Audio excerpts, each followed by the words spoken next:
Welcome to wishful ಅಡುಗೆ ಮನೆ.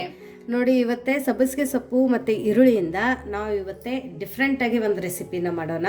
ತುಂಬ ದಿಢೀರಂತ ಆಗುತ್ತೆ. ಇನ್ನೊಂದಂದರೆ ಮನೆಯಲ್ಲಿ ಇರೋಂಥ ಸಾಮಗ್ರಿನೇ ಬಳಸಿಬಿಟ್ಟು ಮಾಡ್ತಾಯಿದ್ದೀವಿ.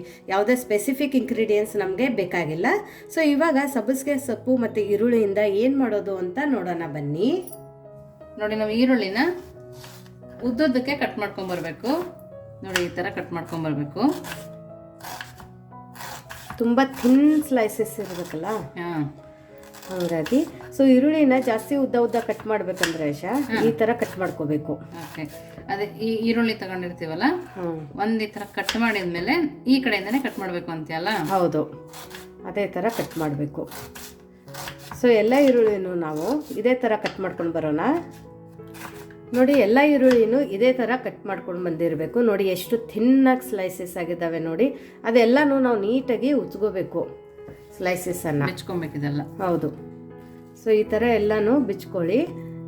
ಇವಾಗ ಇದನ್ನೇನು ಮಾಡೋಣ ಅಂದರೆ ಒಂದು ಪ್ಲೇಟಲ್ಲಿ ಹಾಕೊಂಡು ಬರೋಣ. ನೋಡಿ, ಈರುಳ್ಳಿನ ಒಂದು ಪ್ಲೇಟಿಗೆ ಹಾಕೊಂಡು ಬಂದಿದ್ದೀವಿ. ಇವಾಗ ಸಣ್ಣದಾಗಿ ಕಟ್ ಮಾಡಿದ್ದು ಪುದೀನ ಕೂಡ ಸೇರಿಸ್ಕೊಳ್ತಾ ಇದ್ದೀವಿ. ನೋಡಿ, ರುಚಿಗೆ ಉಪ್ಪನ್ನು ಹಾಕೊಳ್ಳೋಣ. ನಿಮಗೆ ಈರುಳ್ಳಿಗೆ ಎಷ್ಟು ಉಪ್ಪು ಬೇಕೋ ಅಷ್ಟು ಉಪ್ಪನ್ನು ಇವಾಗಲೇ ಹಾಕ್ಕೊಳ್ಳಿ. ಅದ್ರ ಜೊತೆನೇ ಇಲ್ಲಿ ನಾನು 1/4 ಕಪ್ಪದಷ್ಟು ಮೊಸರನ್ನು ಹಾಕೋತಾ ಇದ್ದೀನಿ. ನಾರ್ಮಲ್ ಮೊಸರು, ಜಾಸ್ತಿ ಹುಳಿ ಇರಬಾರ್ದು. ನೋಡಿ, ಇವಾಗ ನೀಟಾಗಿ ನಾವು ಕೈಯಲ್ಲಿ ಕಿವುಚ್ತೀವಲ್ಲ, ಆ ಥರ ಕಿವುಚಿ ಕಲಸ್ಕೊಬೇಕು. ಮೊಸರು ಜೊತೆಗೆ ಈರುಳ್ಳಿ ಸಹ ಚೆನ್ನಾಗಿ ಬೆರಿಬೇಕು. ಆ ಥರ ನಾವು ಇದನ್ನು ಕಲಸ್ಕೊಬೇಕು. ಈ ಥರ ಕಲ್ಸ್ಕೊಳ್ಳೋಣ. ಈರುಳ್ಳಿಗೆ ನೀರು ಬಿಡುತ್ತೆ. ಆಮೇಲೆ ಮೊಸರು ಹಾಕೋದ್ರಿಂದ ತುಂಬ ಒಳ್ಳೆ ಫ್ಲೇವರು ಮತ್ತು ಟೇಸ್ಟ್ ಕೊಡಿಸುತ್ತೆ. ಓಕೆ, ತುಂಬ ಚೆನ್ನಾಗಾಗುತ್ತೆ ಈ ರೆಸಿಪಿ. ಸೊ ಎಲ್ಲರೂ ಇಷ್ಟಪಡ್ತಾರೆ. ನೋಡೋಕೆ ಕೂಡ ಚೆನ್ನಾಗಿ ಕಾಣಿಸ್ತಿದೆ ನೋಡಿ. ಹೌದು, ನೋಡಿ, ನಾವು ಈ ಥರ ಕಲ್ಸ್ಕೊಂಡ್ ಬಂದಿದ್ದೀವಲ್ಲ, ಇದನ್ನು ಪಕ್ಕಕ್ಕಿಟ್ಟು ನೆಕ್ಸ್ಟ್ ಏನು ಮಾಡೋದು ಅಂತ ನೋಡೋಣ ಬನ್ನಿ. ನೋಡಿ, ಇಲ್ಲಿ ಹಸಿ ಆಲೂಗಡ್ಡೆನ ತಗೊಂಡಿರೋದು, ಮೇಲ್ಗಡೆ ಸಿಪ್ಪೆನ ತಗೊಂಡಿದ್ದೀವಿ. ಮೀಡಿಯಮ್ ಸೈಜ್ ಆಲೂಗಡ್ಡೆ ಇದೆ. ನಿಮಗೆ ಯಾವ ಸೈಜ್ ಆಲೂಗಡ್ಡೆ ಬೇಕು ಆ ಥರನೂ ನೀವು ತಗೋಬೋದು. ಇವಾಗ ಈ ಆಲೂಗಡ್ಡೆನ ನಾವು ಗ್ರೇಟರಿಂದ ಈ ಥರ ನೀಟಾಗಿ ತುರ್ಕೊಳ್ಳೋಣ. ನೋಡಿ, ಈ ಥರ ಸಣ್ಣದಾಗಿ ನಾವು ಇದನ್ನು ತುರ್ಕೋಬೇಕು. ನಾವು ಇದನ್ನು ಬೇಯಿಸಿಲ್ಲ, ಹಸಿ ಆಲೂಗಡ್ಡೆನೇ ಯೂಸ್ ಮಾಡ್ತಾ ಇದ್ದೀವಿ. ಹೌದು, ನೋಡಿ, ತುರಿದಿರೋ ಆಲೂಗಡ್ಡೆನ ನಾವು ಈ ಥರ ನೀರಿಗೆ ಹಾಕೊಬೇಕು, ಇಲ್ಲಾಂದರೆ ಕಪ್ಪು ಬರುತ್ತೆ.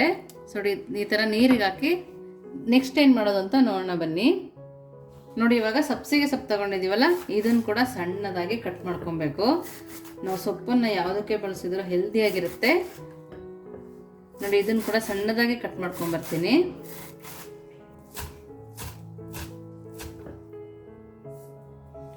ನೋಡಿ, ಈ ಥರ ಕಟ್ ಮಾಡ್ಕೊಂಡಿದ್ದೀನಲ್ಲ, ನೆಕ್ಸ್ಟ್ ಏನು ಮಾಡೋದು ಅಂತ ನೋಡೋಣ ಬನ್ನಿ. ನೋಡಿ, ಇವಾಗ ಈರುಳ್ಳಿ ಮೊಸರು ಕಲಿಸ್ಕೊಂಡಿದ್ವಲ್ಲ, ಅದನ್ನು ಬೌಲ್ ತಗೊಂಡು ಅದ್ರ ಒಳಗಡೆ ಇಲ್ಲಿ ಎಳ್ಳನ್ನು ಹಾಕೊಂಡಿರೋದು, ಬಿಳಿ ಎಳ್ಳು. ಅದ್ರ ಜೊತೆನೆ ಒಂದು ಸ್ವಲ್ಪ ಓಂಕಾಳನ್ನು ಹಾಕೊಳ್ಳೋಣ, ಸ್ವಲ್ಪ ಜೀರಿಗೆ ಹಾಕೊಳ್ಳೋಣ. ನಾವೇನು ಆಲೂಗಡ್ಡೆನ ತುರಿದಿಟ್ಕೊಂಡಿದ್ವಲ್ಲ ನೀರಲ್ಲಿ, ಆ ಆಲೂಗಡ್ಡೆನೂ ಸಹ ಇದ್ರ ಒಳಗಡೆ ಹಾಕೊಳ್ಳೋಣ. ನೀರನ್ನು ತೆಗೆದು ಹಾಕೊಬೇಕು. ಹೌದು, ಚೆನ್ನಾಗಿ ನೀರನ್ನು ಹಿಂಡ್ಬಿಡಿ. ನೋಡಿ, ಇಲ್ಲಿ ಹಸಿ ಮೆಣಸಿನ್ಕಾಯಿನ ಸಣ್ಣದಾಗಿ ಕಟ್ ಮಾಡ್ಕೊಂಡಿರೋದು. ನಿಮಗೆ ಬಾಯಲ್ಲಿ ಸಿಗುತ್ತೆ. ತುಂಬ ಖಾರ ಇದೆ ಮೆಣಸಿನ್ಕಾಯಿ ಅಂದರೆ ಮಿಕ್ಸರಲ್ಲಿ ಪೇಸ್ಟ್ ಮಾಡಿ ಕೂಡ ಹಾಕೋಬಹುದು. ಇವಾಗ ಇದಕ್ಕೇನೆ ನಾವು ಸಣ್ಣದಾಗಿ ಕಟ್ ಮಾಡ್ಕೊಂಡಿರೋಂಥ ಸಬ್ಬಸಿಗೆ ಸೊಪ್ಪನ್ನು ಹಾಕೊಳ್ಳೋಣ. ಸಬ್ಸಿ ಪಲ್ಯ ತುಂಬ ಹೆಲ್ದಿ ರೆಸಿಪಿ ಇದೆ. ಯಾವುದ್ರಲ್ಲಿ ಸೊಪ್ಪು ಪಲ್ಯ ಬೀಳುತ್ತೆ, ತರಕಾರಿ ಬೀಳುತ್ತೆ, ಆ ರೆಸಿಪಿ ತುಂಬ ಹೆಲ್ದಿಯಾಗಿರುತ್ತೆ. ಅದು ಇವನ್ ಕರ್ದಿರೋದಿದ್ರು ಅದು ಹೆಲ್ದಿನೇ. ಯಾಕಂದ್ರೆ ಮನೆಯಲ್ಲೇ ಎಣ್ಣೆ ಯೂಸ್ ಮಾಡಿ ನಾವು ಕರಿತೀವಲ್ಲ. ಹೌದು, ನಾವು ಅವಾಗಲೇ ಈರುಳ್ಳಿಗೆ ಉಪ್ಪು ಹಾಕಿದ್ವಿ. ಇವಾಗ ಸ್ವಲ್ಪ ಉಪ್ಪನ್ನ ನಾವು ಸೇರಿಸ್ಕೊಳ್ತಾ ಇದ್ದೀವಿ. ಇಲ್ಲಿ ಒಂದು ಸ್ವಲ್ಪ ಚಿಲ್ಲಿ ಫ್ಲೇಕ್ಸನ್ನು ಹಾಕೊಳ್ಳೋಣ. ನೋಡೋಕ್ಕೂ ಚೆನ್ನಾಗಿರುತ್ತೆ, ತಿನ್ನೋಕ್ಕೂ ಚೆನ್ನಾಗಿರುತ್ತೆ ಆಶಾ. ಆಮೇಲೆ ಇವಾಗ ನಾವಿಲ್ಲಿ ಒಂದು ಸ್ವಲ್ಪ ಚಿರೋಟಿ ರವೆನ ಹಾಕೊಳ್ಳೋಣ. ನಿಮ್ಮ ಹತ್ರ ಚಿರೋಟಿ ರವೆ ಇಲ್ಲ ಅಂದ್ರೂ ದಪ್ಪ ರವೆ ಕೂಡ ಸೇರಿಸ್ಕೋಬಹುದು. ಸೊ ನೋಡಿ, ನಾನು ಇಲ್ಲಿ 1/4 ಕಪ್ಪಷ್ಟು ಚಿರೋಟಿ ರವೆ ತಗೊಂಡಿದ್ದೆ. ಸೊ ಇಲ್ಲಿ ಅರ್ಧ ಕಪ್ಪದಷ್ಟು ನಾವು ಇಲ್ಲಿ ಅಕ್ಕಿ ಹಿಟ್ಟನ್ನು ಹಾಕೊಳ್ಳೋಣ.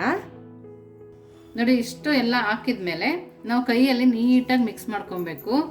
ನಮಗೆ ಇದಕ್ಕೆ ನೀರು ಅವಶ್ಯಕತೆ ಇಲ್ಲ. ಅಕಸ್ಮಾತ್ ಬೇಕಾದರೆ ಒಂದು ಸ್ವಲ್ಪ ಹಾಕೊಬೇಕು.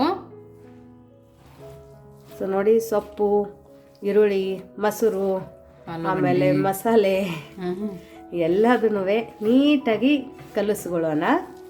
ಅಕಸ್ಮಾತ್ ಹಿಟ್ಟು ಇನ್ನೂ ಬೇಕು ಅಂದರೆ ಆಶಾ ಅಕ್ಕಿ ಹಿಟ್ಟನ್ನು ಹಾಕೋಬೇಕು. ಓಕೆ. ಇವನ್ ಈ ರೆಸಿಪಿ ಆಶಾ ಮೈದಾ ಹಿಟ್ಟಲ್ಲಿನೂ ಮಾಡ್ತಾರೆ. ಬಟ್ ನಾವು ಒಂದು ಸ್ವಲ್ಪ ಮೈದಾ ಹಿಟ್ಟನ್ನು ಅವಾಯ್ಡ್ ಮಾಡ್ತೀವಿ. ಅದಕ್ಕೋಸ್ಕರ ಇಲ್ಲಿ ನಾನು ಅಕ್ಕಿ ಹಿಟ್ಟನ್ನು ಹಾಕೊಂಡಿದ್ದೀನಿ.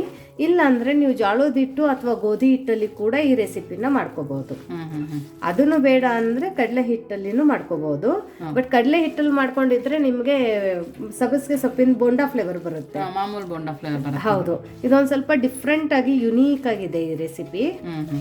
ಸೊ ನೋಡಿ, ಈ ತರ ಕಲಸಿರೋದು ಆಶಾ. ಬಟ್ ಇದಕ್ಕೆ ಇನ್ನೂ ಅಷ್ಟು ಚೆನ್ನಾಗಿ ಬೈಂಡಿಂಗ್ ಬಂದಿಲ್ಲ. ಮತ್ತೆ ಬಿಡ್ತಾ ಇದೆಯಲ್ಲ. ಹೌದು. ಇವಾಗ ಅದಕ್ಕೆ ನಾವು ಒಂದು ಸ್ವಲ್ಪ ಕಾರ್ನ್ ಫ್ಲೋರ್ ಅನ್ನ ಹಾಕೊಳ್ಳೋಣ. ನೀವು ಬೇಕಂದ್ರೆ ಕಡಲೆ ಹಿಟ್ಟು ಕೂಡ ಹಾಕೋಬಹುದು. ಬಟ್ ಕಾರ್ನ್ ಫ್ಲೋರ್ ಹಾಕೊಳ್ಳೋದ್ರಿಂದ ಬೈಂಡಿಂಗು ಬರುತ್ತೆ, ಕ್ರಿಸ್ಪಿನೆಸ್ಸು ಜಾಸ್ತಿ ಆಗುತ್ತೆ. ಹೌದು. ನೋಡಿ, ನಾವು ಕಾರ್ನ್ ಫ್ಲೋರ್ ಹಾಕಿದ್ಮೇಲೆ ಸ್ವಲ್ಪ ಗಟ್ಟಿ ಆಯ್ತು. ಹೌದು, ಒಂದು ಹನಿ ನೀರು ಕೂಡ ಬಳಸಿಲ್ಲ, ಬೈಂಡಿಂಗ್ ಬರುತ್ತಲ್ಲ. ನೋಡಿ, ನಾವು ಈ ಥರ ನೀಟಾಗಿ ಕಲಿಸ್ಕೊಂಡು ಪಕ್ಕಕ್ಕೆ ಇಟ್ಟು ನೆಕ್ಸ್ಟ್ ಏನು ಮಾಡೋದು ಅಂತ ನೋಡೋಣ ಬನ್ನಿ. ನೋಡಿ, ಎಣ್ಣೆ ತುಂಬ ಚೆನ್ನಾಗಿ ಬಿಸಿಯಾಗಿದೆ. ಇಲ್ಲಿ ನಾವು ಈ ಥರ ಒಡೆ ಥರ ಶೇಪನ್ನು ಕೊಟ್ಟಿರೋದು. ನಿಮಗೆ ಯಾವ ಶೇಪ್ ಬೇಕೋ ಆ ಶೇಪನ್ನು ಕೊಡ್ಬೋದು. ಆಮೇಲೆ ಎಣ್ಣೆ ಚೆನ್ನಾಗಿ ಬಿಸಿ ಆದ ನಂತರನೇ ನಾವು ಇದ್ರ ಒಳಗಡೆ ಈರುಳ್ಳಿ ಮತ್ತು ಸಬ್ಬಸಿಗೆ ಸೊಪ್ಪೆಂದು ವಡೆನ ಹಾಕೋಬೇಕು. ಸೊ ನೀವು ಯಾವಾಗಲೂ ಈರುಳ್ಳಿ ಮತ್ತು ಸಬ್ಬಸಿಗೆ ಸೊಪ್ಪಿಂದ ವಡೆನ ತಿಂದಿರ್ತೀರ.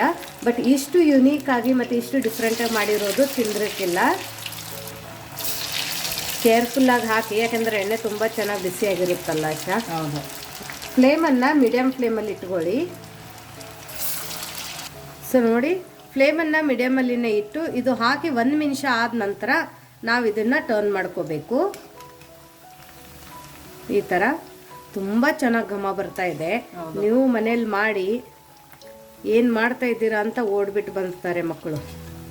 ನೋಡಿ, ಎಣ್ಣೆಯಲ್ಲಿ ಏನೂ ಬಿಟ್ಕೊಂಡಿಲ್ಲ, ಎಷ್ಟು ಚೆನ್ನಾಗಿದೆ ನೋಡಿ. ಎಣ್ಣೆ ರವೆ ಕೂಡ ಬಿಟ್ಟಿಲ್ಲ, ಈರುಳ್ಳಿ ಸಬ್ಸಿಗೆ ಸೊಪ್ಪು ಯಾವುದು ಎಣ್ಣೆಲಿ ಬಿಟ್ಟಿಲ್ಲ. ಹೌದು. ಸೊ ಉದ್ದಿನ ವಡೆ, ಪಕೋಡ, ಬೋಂಡಾ ತಿಂದು ಬೇಜಾರಾಗಿರುತ್ತಲ್ಲ ಆಶಾ. ಹಾಗಾಗಿ ಈ ಥರನೂ ಮಾಡ್ಕೋಬಹುದು. ಸೊ ಮೀಡಿಯಮ್ ಫ್ಲೇಮಲ್ಲಿ ಇದನ್ನು ಗೋಲ್ಡನ್ ಬ್ರೌನ್ ಆಗೋ ತನಕ ಕರ್ಕೊಂಡು ಬರೋಣ. ಸೊ ನೋಡಿ, ಇದು ಈ ಥರ ಗೋಲ್ಡನ್ ಬ್ರೌನ್ ಆಗಿದೆ. ಇವಾಗ ಫ್ಲೇಮನ್ನು ಲೋ ಅಲ್ಲಿ ಇಟ್ಕೊಳ್ಳೋಣ. ಇಟ್ಕೊಂಡ್ಬಿಟ್ಟು ಇದನ್ನೆಲ್ಲನೂ ತಕ್ಕೊಳ್ಳೋಣ. ಎಣ್ಣೆ ಬಿಸಿ ಇರುತ್ತೆ, ಮಾಡಬೇಕಾದ್ರೆ ಕೇರ್ಫುಲ್ಲಾಗಿ ಮಾಡಿ. ಸೊ ನೋಡಿ, ಎಷ್ಟು ಚೆನ್ನಾಗಾಗಿದೆ, ಎಷ್ಟು ಕ್ರಿಸ್ಪಿ ಮತ್ತು ಯುನೀಕಾಗಿದೆ ನೋಡಿ. ಸ್ಮೆಲ್ಲು ಕೂಡ ಸಕ್ಕತ್ತಾಗಿ ಬರ್ತಾಯಿದೆ. ಇದ್ರೊಳಗಡೆ ಏನು ಹಾಕಿದ್ದೀವಿ ಅಂತಲೂ ಗೊತ್ತಾಗಲ್ಲ. ಸೊ ಇವಾಗ ಇದೇ ಥರ ನಾವು ಎಲ್ಲದನ್ನೂ ಮಾಡ್ಕೊಂಡು ಬರೋಣ. ನೋಡಿ, ಎಲ್ಲದೂ ಮಾಡ್ಕೊಂಡು ರೆಡಿ ಇದೆ. ನಾವು ಈ ಥರನೂ ಹಾಕೊಂಡಿದ್ದೀನಿ ಮತ್ತು ಈ ಥರನೂ ಹಾಕೊಂಡಿದ್ದೀವಿ. ನೋಡಿ, ಯಾವ ಶೇಪ್ ಬೇಕಾದರೂ ಹಾಕೊಬೋದು. ನೋಡಿ, ಎಷ್ಟು ಕ್ರಿಸ್ಪಿಯಾಗಿದೆ. ನೋಡಿ, ಒಳಗಡೆ ಸಾಫ್ಟ್ ಆಗಿದೆ. ಒಳಗಡೆ ಸಾಫ್ಟು, ಹೊರಗಡೆ ಕ್ರಿಸ್ಪಿ, ಅಷ್ಟು ಚೆನ್ನಾಗಿದೆ. ಎಳ್ಳು, ಸಬ್ಬಸಿಗೆ ಸೊಪ್ಪು ಎಷ್ಟು ಚೆನ್ನಾಗಿ ಕಾಣ್ತಾ ಇದೆ ನೋಡಿ. ಆಶಾ ತಿಂದು. ತುಂಬಾ ಚೆನ್ನಾಗಿದೆ, ತುಂಬ ಕ್ರಿಸ್ಪಿಯಾಗಿದೆ, ತುಂಬ ಅಂದರೆ ತುಂಬಾ ಟೇಸ್ಟಿಯಾಗಿದೆ. ಸ್ವಲ್ಪನೂ ಎಣ್ಣೆ ಹಿಡ್ದಿಲ್ಲ ನೋಡಿ. ಇನ್ನೊಂದಂದ್ರೆ ಆಶಾ, ಇದ್ರ ಮೇಲ್ಗಡೆ ನೋಡು ಈರುಳ್ಳಿ ಇದೆಲ್ಲ ಎಷ್ಟು ಚೆನ್ನಾಗಿ ಕಾಣ್ತಾ ಇದೆ, ಎಳ್ಳು ಕಾಣ್ತಾ ಇದೆ. ಏನ್ ಹಾಕಿ ಮಾಡಿದೀವಿ ಅಂತಾನೆ ಗೊತ್ತಾಗಲ್ಲ. ಇದನ್ನ ನಾವು ಕಡಲೆ ಹಿಟ್ಟಿಂದ ಮಾಡಿದೀವಿ ಅಂತ ಎಲ್ಲರೂ ಅನ್ಕೋತಾರೆ. ಬಟ್ ಇದ್ರ ಒಳಗಡೆ ಸೋಡಾ ಇಲ್ಲ, ಇನೋ ಇಲ್ಲ, ಕಡಲೆ ಹಿಟ್ಟು ಇಲ್ಲ, ಆಮೇಲೆ ಯಾವುದೇ ಗೋಧಿ ಹಿಟ್ಟಿಲ್ಲ, ಮೈದಾ ಇಲ್ಲ. ಬಟ್ ಅಂತೂ ನಾವು ಈ ಥರ ಒಂದು ಹೆಲ್ದಿ ರೆಸಿಪಿನ ಇನ್ಸ್ಟಂಟ್ ಆಗಿ ಯಾವ ಥರ ಮಾಡಿದ್ದೀವಿ ಅಂತ ನೀವು ನೋಡಿದ್ದೀರಾ. ಮನೇಲಿ ಇರೋವಂಥ ಸಾಮಗ್ರಿನೇ ಬಳಸಿಬಿಟ್ಟು ಮಾಡ್ಕೊಂಡಿರೋಂಥ ರೆಸಿಪಿ. ಸೊ ನಿಮಗೆ ಈ ರೆಸಿಪಿ ಹೇಗೆ ಅನ್ನಿಸ್ತು ಅಂತ ನಮಗೆ ಕಮೆಂಟ್ ಮೂಲಕ ತಿಳಿಸೋದನ್ನು ಮರಿಬೇಡಿ. ಇನ್ನೂ ನಮ್ಮ ಚಾನೆಲ್ನ ಲೈಕ್ ಮಾಡಿಲ್ಲ ಅಂದರೆ ಲೈಕ್ ಮಾಡಿ, ಶೇರ್ ಮಾಡಿ, ಸಬ್ಸ್ಕ್ರೈಬ್ ಮಾಡಿ. ವಿಶ್ಫುಲ್ ಅಡುಗೆ ಮನೆಗೆ ಥ್ಯಾಂಕ್ ಯು.